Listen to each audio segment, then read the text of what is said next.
Beautiful weather, beautiful day. Can't beat the view right now. Can't complain.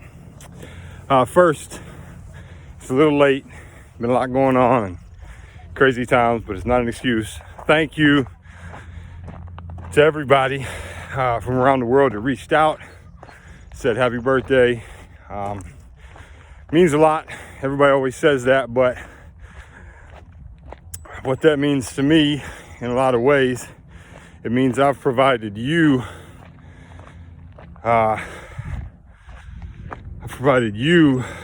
with some value. Ultimately, if any of you know me, I don't celebrate much. I don't celebrate wins. I don't celebrate success. Right or wrong, I don't. Birthdays isn't something I really get all worked up about, other than my kids. But for me, it means that I've been able to connect with you enough for you to want to reach out to me, and I've provided value in some form or fashion in our time of connecting. So that means a lot. And I know times like we're in right now with everything going on. I don't want to be one of those people that just calls out people all the time. I will. Leaders deserve the brunt of whatever it is, no matter where it's at, from local government. You always, as a leader, the buck stops with you. Regardless, you don't point fingers. That's not leadership, but that's not the point of this. I know a lot of you are on social media and you're seeing people as this quarantine, this stay safe at home, this lockdown, whatever you want to call it. You're seeing people increasingly start to lash out. We've got to open the economy up. This can't go on forever. What should we do? Now, there's a portion of those people who are responding out of political knee-jerk of something the president said or something their local senator said. And this does happen. This rhetoric does happen to be coming from one side of the political aisle. But for the most part, I will tell you, I'm going to give you a little bit of insight.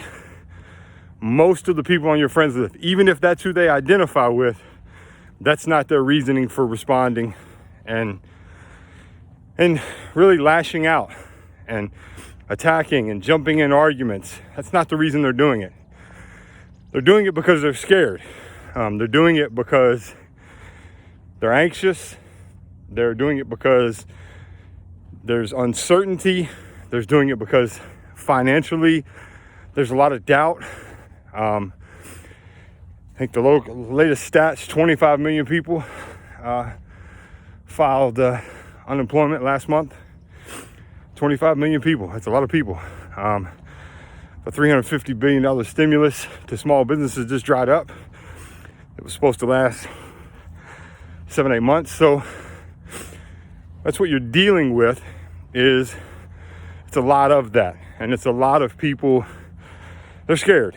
And rightfully so, financially, emotionally, mentally. They're being affected.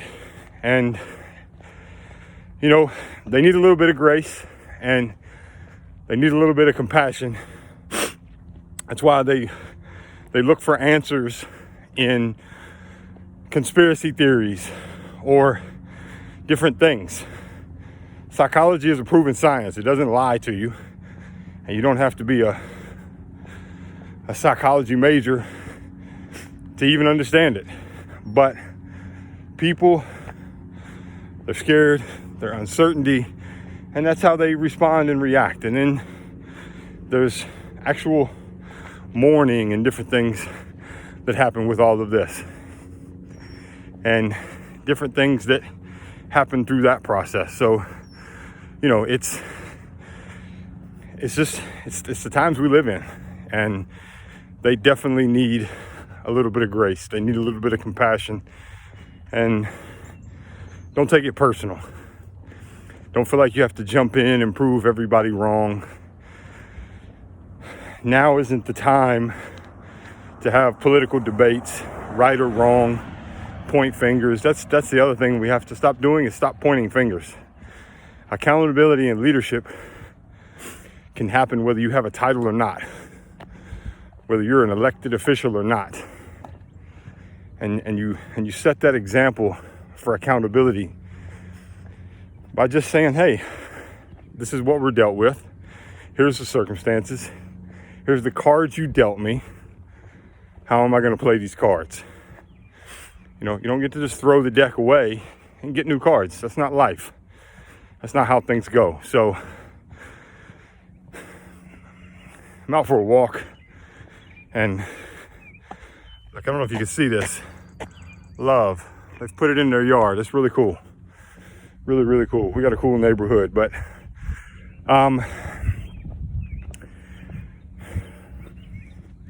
give people a pass. I know it's easy to have that knee-jerk reaction to respond to somebody who's sharing a bunch of conspiracy theories and nothing that's been proven, and all these different things about what we have to do, and we're not going to be able to do this, and how much longer can we do that? We're humans. We haven't survived this long on Earth and evolved this way if we weren't resilient, if we couldn't figure it out.